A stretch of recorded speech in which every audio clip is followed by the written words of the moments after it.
Il est temps pour nous de quitter le parc de la Lopé. Franchement, on a adoré ce parc. On y a passé presque 5 jours. On n'a croisé aucun touriste. C'est un peu hors du temps de dormir dans ce parc. C'est magnifique. Et de savoir qu'il y a les éléphants, les buffles, les singes et tout ça autour de nous, c'est vraiment un petit côté hors du temps. On a eu beaucoup de chance. En plus, on a vu tous les animaux quasiment présents dans le parc.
Il vient de voir des traces d'éléphants fraîches. Tu sais que c'est quelques minutes. Ça Il y a pourrait des être de spots. quelques heures. Non. Regarde les petits... voilà. Petit piquant. Après, ça se lisse.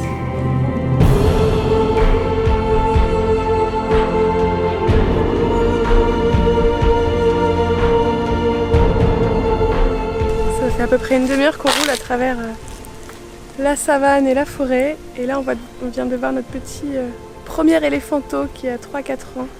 Il commence à s'éloigner tout doucement pour rejoindre le troupeau.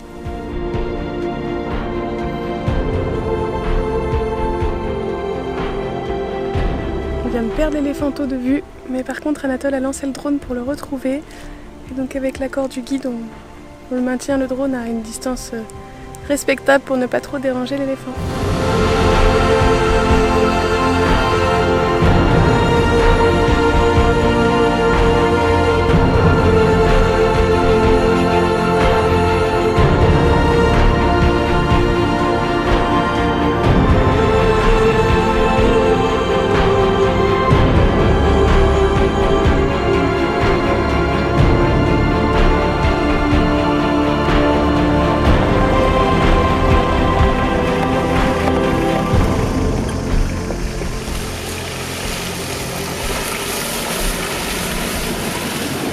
Wow.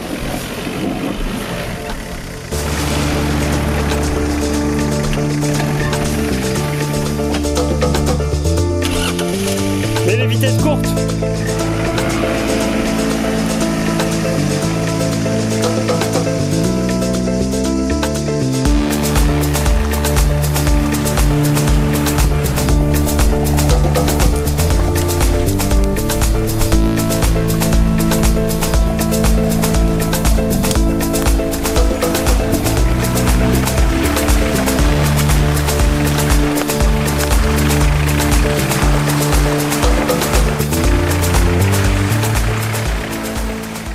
Quand on dit balade en forêt, les gens se disent que c'est soft et tout, mais il faut rester quand même prudent. Okay. Donc si je fais ça, on fait demi-tour. Si je fais ça, c'est qu'on se baisse, on s'accroupit. Très bien. Et en marchant, c'est talon-pointe, parce que les feuilles crépitent. Donc il y aura beaucoup de bruit. Donc la technique, c'est talon-pointe, talon-pointe, talon-pointe. On marche pas... On ne traîne pas les pieds, quoi. Non, non. Ok, bah c'est parti. Là, il y a une petite averse, mais ça a l'air de se calmer déjà. Ouais, c'est calme, ça va aller. Ça va aller. Good, good.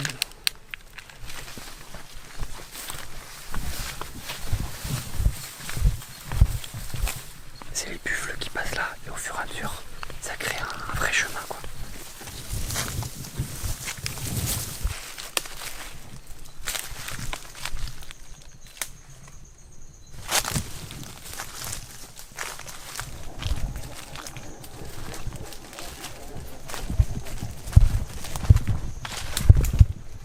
Regarde là, juste en haut. Là. C'est quoi dans la trouée? Ouais, il y a les mangabés à joues grises, ceux-là qui font le bruit. Ils sont en train de manger les fruits du pentaclédra macrophylle. Sinon, il y a d'autres petits, c'est des moustaques. Ils sont un peu plus loin là-bas, regarde. C'est les couronés, c'est leurs prédateurs en fait. Donc quand ils les entendent, ils s'en vont très loin. Parce que lui, il arrive à les capturer. Il peut soulever un singe de 11-12 kilos. C'est ce qu'ils étaient en train de manger tout à l'heure. Et à l'intérieur, il y a des graines. Donc ils les ouvrent et ils mangent les graines à l'intérieur. Et ma grand-mère me disait qu'ils faisaient des babouches avec à l'époque. Voilà, ils font ça. Ils ouvrent. Les gorilles, les chimpanzés, même les petits singes, comme les mangabés, c'est ce qu'ils mangent. Mais ça c'est vieux, c'est pas frais. Alors en marchant en forêt, vous allez souvent tomber sur des taches comme ça, sur les arbres. Donc c'est des taches de boue, parce que les éléphants vont prendre des bains de boue en savane ou dans les salines, ou dans des bailles. Et ensuite ils viennent se nettoyer contre les arbres. Là c'est un peu sec, donc il est passé il y a quoi, 2-3 jours. Voilà. Mais si c'était humide, ça voulait dire qu'il devait être devant nous. Donc il faut être prudent. Parce que les éléphants, ça fait pas de bruit en forêt. Il faut rester prudent. Ça fait pas de bruit, ça fait moins de bruit. Ça fait moins de bruit, parce que sous les pattes, en fait, ils ont des coussinats. Et là, il y a plein de petits en ce moment. Les femelles sont un peu chaudes. D'accord. C'est fou, ça fait moins de bruit.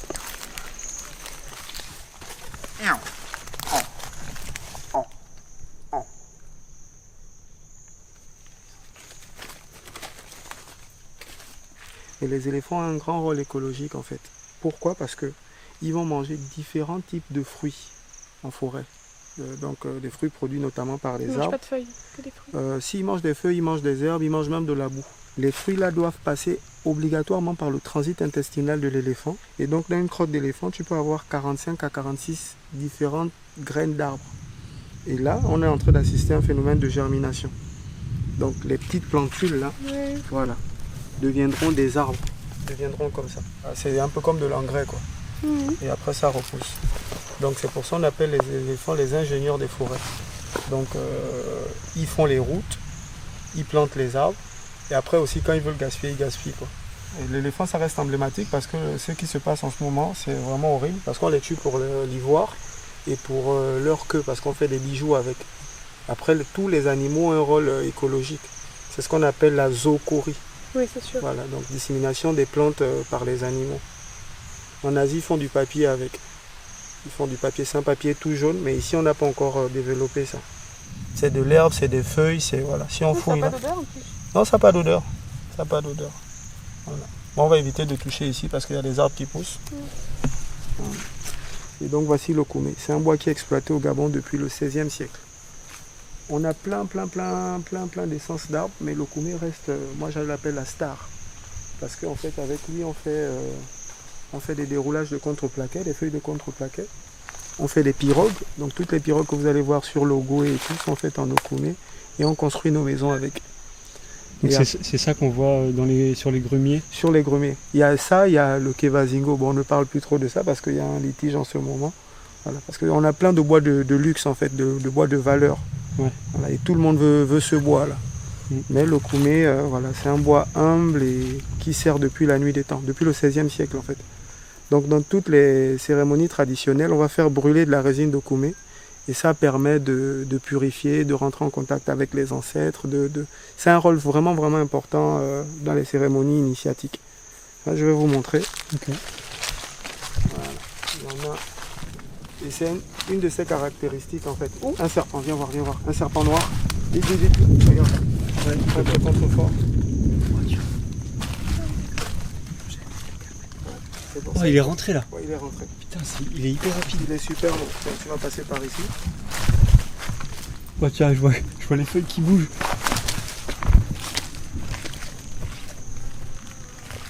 Il est là-dessous, là. Il est sous les feuilles. Il Mais... est sous les feuilles. Tu l'as vu, Marion? J'ai vu la queue, ouais. Ils font des nids sous Sous sous les feuillages. Donc les serpents ont peur des vibrations. Oui, Donc en marchant, en fait, voilà, on les effraie et puis ils se cachent. Donc ça, c'était un cobra.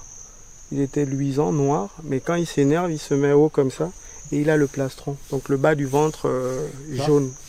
Voilà. là, c'était un petit, non? Oui, il était petit parce que ouais, ça de diamètre. Ah non, moi j'ai vu que la fin. Ouais, il était J'ai comme déjà ça. vu un cobra noir comme ça, mais comme ça, là. Ok. Donc on parlait de chablis, mais voici un chablis. Il y a eu l'orage, ça frappait sur un arbre, l'arbre est tombé et ça fait une trouée dans la canopée. Donc du coup, il y a plus de lumière dans cette zone. Donc ça fait que les petits arbres là vont regrandir parce qu'il y aura plus de lumière, parce que c'est des plantes héliophiles qui aiment le soleil. Donc elles vont aller chercher le soleil pour pouvoir pousser, pour aller plus loin, loin dans la canopée. Et en dessous, quand c'est nouveau, ça devient touffu et il y a plein d'animaux qui viennent se cacher. Donc ça peut être des gorilles, ça peut être des chimpanzés. Et on a du mal à voir, donc c'est pour ça qu'il faut rester prudent.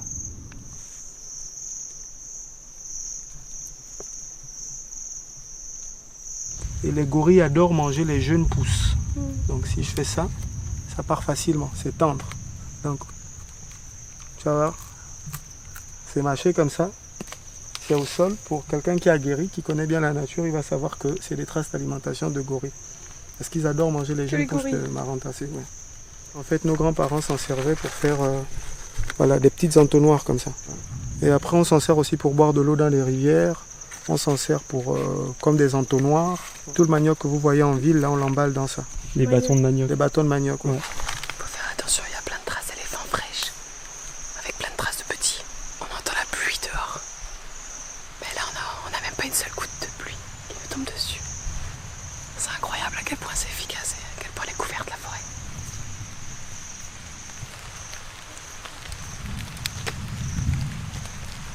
Donc c'est le cousin du baobab en Afrique de l'Ouest, mais lui on l'appelle fromager. Voilà, fromager en fait parce que pendant la colonisation, les Européens ils faisaient des boîtes à fromage avec le bois parce qu'il est tendre. L'éléphant mange l'écorce des arbres et donc c'est grâce à ses défenses qu'il peut les récupérer. Il utilise aussi ses défenses pour creuser dans le sable et manger de la boue pour avoir un apport en sels minéraux.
Je vais me mettre de l'autre côté. Regarde juste là en dessous. Ah ouais, je vois. Un max de photos, ensuite on va essayer de se rapprocher discrètement pour pouvoir faire de plus belles photos.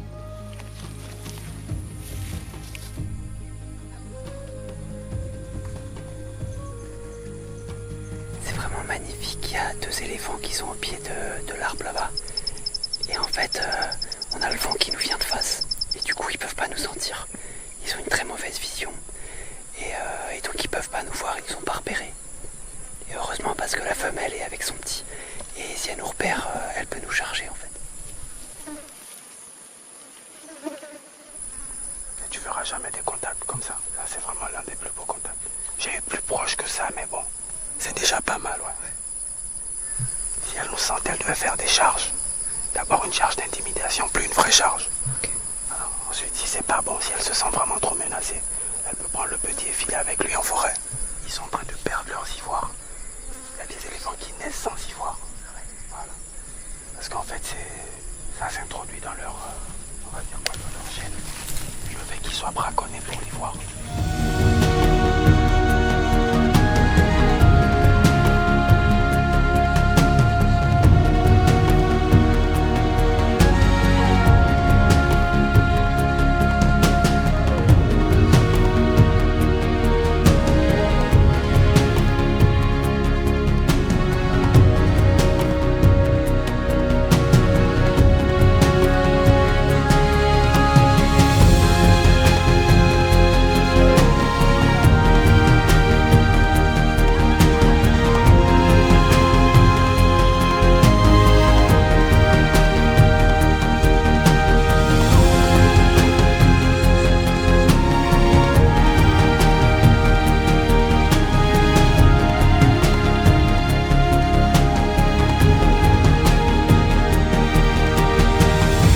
De trouille. Oh putain!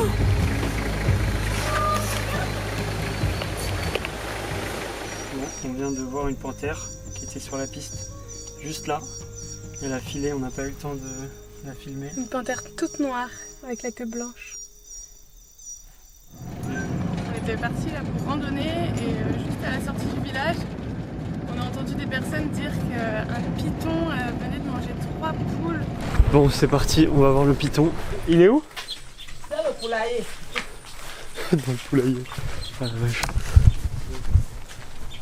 Ah, oh, mais c'est un bébé. On pourra l'attraper. On attend d'abord le. Tu vas l'attraper? Bien sûr. C'est un petit. Moi, je pensais que c'était. Il est dans le coin là-bas. Bon, le python apparemment a déjà mangé 2 poules. Donc il est posé là dans le poulailler. Il peut plus bouger. Donc là ils attendent de voir s'ils vont le capturer ou pas. Enfin ils attendent que le conservateur du parc vienne pour prendre la décision. Ça paraît complètement fou de voir un python manger une poule. Ça paraît énorme pour sa petite tête. Et en fait il a la mâchoire qui se déboîte complètement. Et ensuite il a des crochets qui lui permettent d'aspirer, aspirer la poule. Et puis là maintenant il digère. Je pense qu'il en a pour quelques heures le pauvre petit python. Avec les poules qui peuvent même plus ressortir du poulailler. Bon, finalement on est reparti avant qu'il sorte le python du poulailler parce que nous on a une rando à faire et il faut qu'on monte en haut du mont là-haut avant qu'il fasse trop chaud.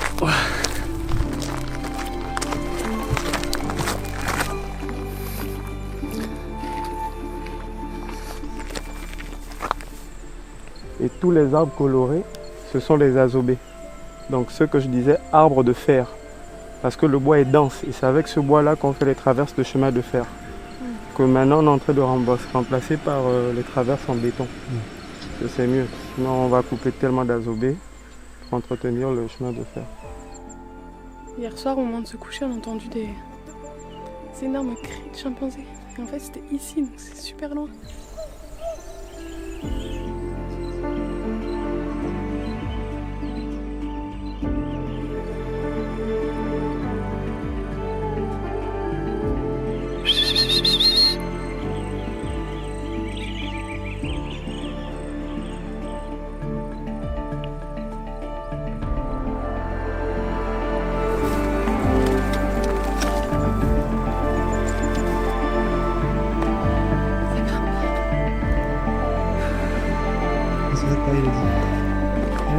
C'est toi qui me filme là.